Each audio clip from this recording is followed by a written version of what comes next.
Dan di sini teman-teman semuanya bisa lihat sendiri nominal tunggakannya itu masih di angka 97 jutaan dengan rincian pokok pinjamannya masih di angka 53 jutaan dan bunga pinjamannya di angka 28 jutaan dan denda keterlambatannya itu di angka 15 jutaan.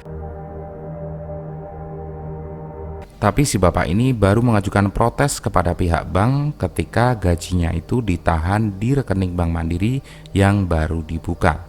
Dan itulah sebabnya menurut saya pribadi permohonan bandingnya ditolak.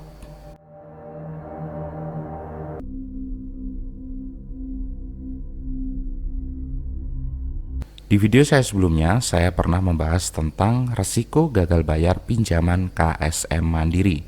Nah, di video kali ini, saya akan memberikan contoh langsung kasus gagal bayar yang menimpa salah satu nasabah Bank Mandiri yang menggunakan produk pinjaman KSM Mandiri.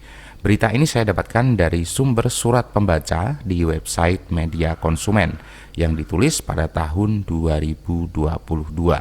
Saya berharap kejadian ini tidak menimpa teman-teman semuanya yang sekarang sedang menonton video ini.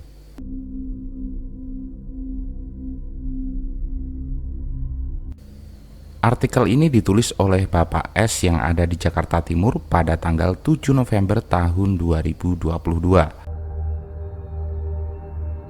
Pada tahun 2017, beliau ini mengajukan pinjaman di KSM Mandiri dan mendapatkan persetujuan pinjaman di angka kurang lebih 90 jutaan.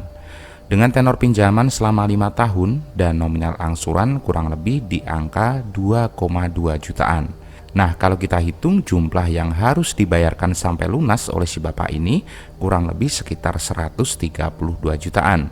Jadi bunganya itu sekitar 42 juta selama 5 tahun, atau kalau kita konversikan ke persentase bunganya kurang lebih di angka 10% per tahun. Singkat cerita, si bapak ini sudah membayar angsuran kreditnya kurang lebih selama 2 tahun dari awal akad kreditnya di tahun 2017 sampai tahun 2019 dengan sistem pembayaran auto debit rekening. Nah, setelah tahun 2019 hingga ditulisnya artikel ini di tahun 2022 tidak ada pembayaran angsuran sama sekali dengan alasan pandemi COVID-19. Dengan tidak adanya pembayaran angsuran pinjaman yang masuk, maka secara otomatis sejak saat itu status pinjamannya sudah mengalami gagal bayar. Berarti selama 3 tahun sampai tenor kreditnya ini habis, si bapak ini tidak membayar angsuran sama sekali. Karena kalau tenor kreditnya itu selama 5 tahun, berarti pada saat itu tahun 2022 seharusnya adalah tanggal akhir akad kreditnya. Singkat cerita, di tahun 2022, si bapak ini berinisiatif untuk membuka rekening Bank Mandiri yang baru dengan tujuan untuk fasilitas pembayaran gajinya setiap bulan. Tapi ketika gaji bulanannya itu masuk rekening Bank Mandiri yang baru tadi, saldonya langsung tertahan secara otomatis dan tagihan pinjamannya yang sudah mengalami gagal bayar tersebut kembali muncul di aplikasi Livin Mandiri yang dia gunakan.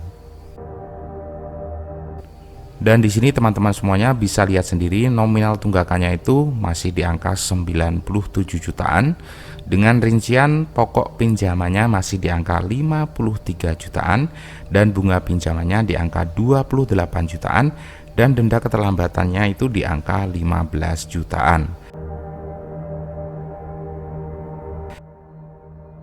Karena kaget dengan sisa tunggakan yang jumlahnya masih sangat besar, si bapak ini berinisiatif untuk datang langsung ke kantor cabang Bank Mandiri Pusat dengan tujuan melakukan banding agar bisa mengurangi denda dan bisa menyelesaikan tunggakan kreditnya dengan cara dicicil semampunya setiap bulan.